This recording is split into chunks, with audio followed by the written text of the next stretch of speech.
A few weeks ago, a user named Ravengast asked me how the Black Numenoreans could continue to worship Sauron or Melkor after the downfall of Numenor, where Eru had surely proven his divinity by, literally sinking an entire island. Surely at that point, the Black Numenoreans would have realized that they had been misled, and that the true power actually did in fact lie in the west. I'm going to answer this question, but I'm also going to roll it into a greater question and apply it to the entirety of the race of men in Middle-earth. And this question is, did men know about the Valar? While other fantasy universes are often vague about whether the gods truly exist or what the nature of the gods actually is, Tolkien's writings make it very clear. Eru and the Valar do exist. We physically see the Valar in the stories, and as for Eru, while he doesn't appear physically on Arda, only in the Timeless Halls, the Valar do invoke him on several occasions, and we also see him intervene a couple of times, from things like the Fall of Numenor to the Curse upon the Oathbreakers to Gollum forcing the Hand of Fate and tripping into the fires of Mount Doom.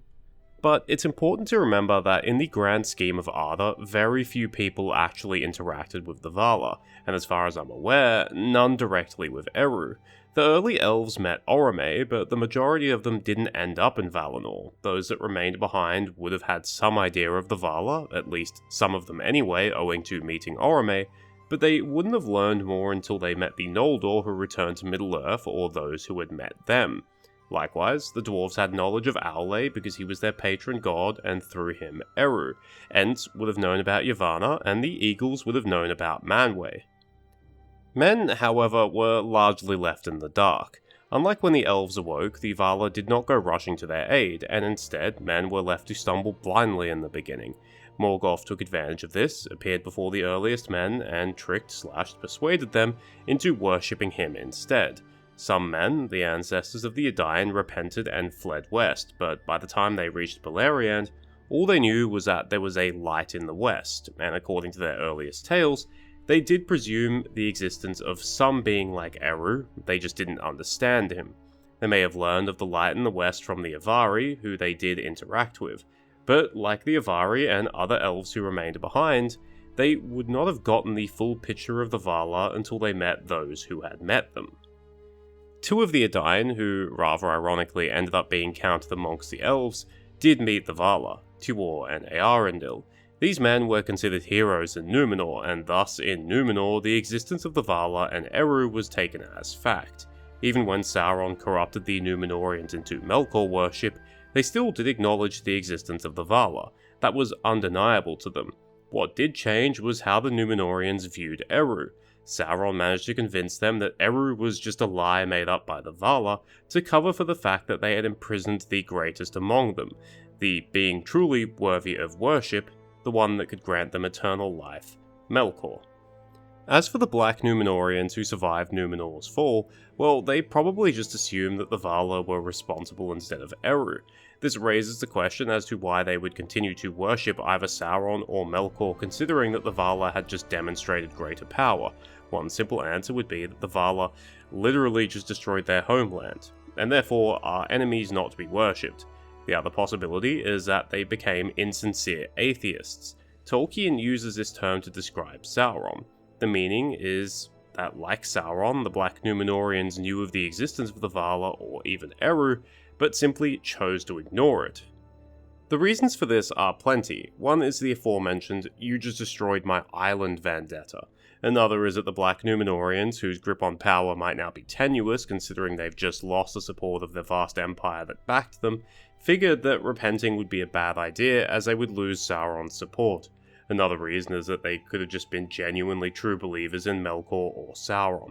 Even in Numenor, while Sauron publicly acted in Numenor's best interests, he did have an inner circle of Numenorean servants who were fully willing to engage in acts that were outright traitorous to Numenor. As for the other survivors of Numenor, the faithful, those Dúnedain of Arnor and Gondor, well, that is self-explanatory. These men continued to acknowledge Eru as the supreme power and the Valar in the west as his caretakers on Arda, even though there was absolutely no organised religion around it. Isildur would have invoked Eru when he cursed the Oathbreakers. Steward Cirion invoked Eru during the Oath of Cirion and Eorl at the founding of Rohan, and during the War of the Ring, Faramir and his men silently give thanks towards the west before their meal.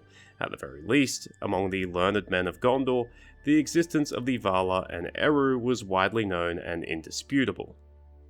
But what about the other men of Middle-earth? Did they know about the Valar?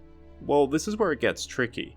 Given that neither the Numenoreans or the Elves actively practiced an organized religion, it's not like they were going around proselytizing.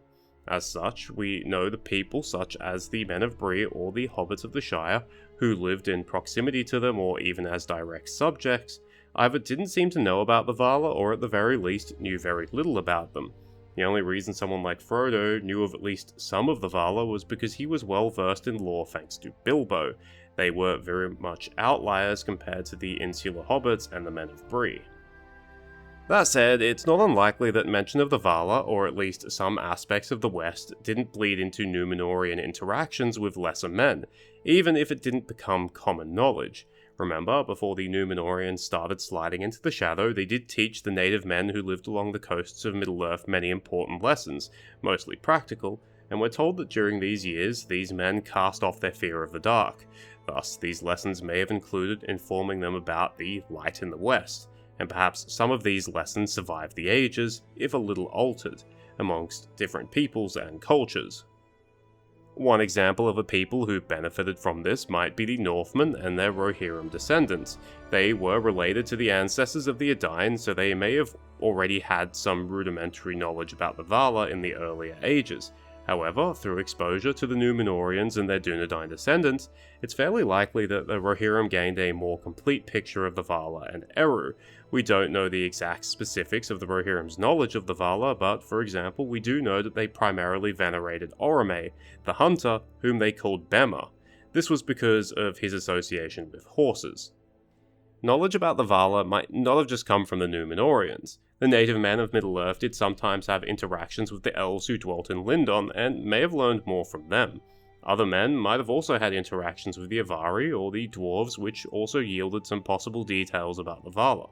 We know that some men interacted with the Endwives, and thus may have learned about Yavanna. In this way, some men might have also had an incomplete idea about the Valar, and like the Rohirrim, may have placed more importance on an individual Valar that they mostly associated with themselves. For example, a seafaring culture may have had knowledge of Ulmo and thus venerated or worshipped him. An agrarian culture may have had the same thoughts about Yavanna, a mountain culture about Aule, a martial culture about Tulkas. Although that may paint Middle-earth as a colourful place full of many religions, I must point out that widespread, even if partial knowledge of the Valar was fairly unlikely. One of the main reasons for this would have been Sauron, who would have had a keen interest in keeping the men of Middle-earth, especially in the east and south, ignorant to the Valar, or if that wasn't possible, opposed to them. During the Second Age, Sauron was willing to concede that there was a greater power than him in Melkor, but by the Third Age, he propagated the idea that he was a god king. Therefore, Sauron would have wanted to present himself as the ultimate power to his mannish subjects, even if they did not truly understand him. We see this in the tale of Tal Elmar. The pre-Numenoreans of the village of Agar worship Sauron as a king who is the counterbalance to the dark, without actually knowing that Sauron, well, he is the dark at this point. Widespread knowledge of the Valar would only serve to delegitimize Sauron, and to be fair, from the perspective of many of the men of Middle-earth, Sauron is the only divine being they know. He has all this power, he's immortal, he very much could be mistaken for a god. After Sauron's defeat, it's probable that knowledge of the Valar became more widespread, for a time at least. Friendlier interactions with the reunited kingdom may have resulted in some cultural exchange, including knowledge about the Valar. Likewise, old cults or groups that were suppressed during Sauron's dominion may have risen up once again as Sauron's former subjects came to terms that their god king was no more. That all being said, it's also likely that after a while, this knowledge would once again recede. As elves faded away, so would knowledge of the Elder Days. The Dúnedain would become indistinguishable from regular men, their lore would be lost or forgotten, and in their own plane, removed from the circles of the world, so would the Valar. So to summarize, outside of the Numenoreans and their descendants, knowledge of the Valar amongst men doesn't seem to have been widespread.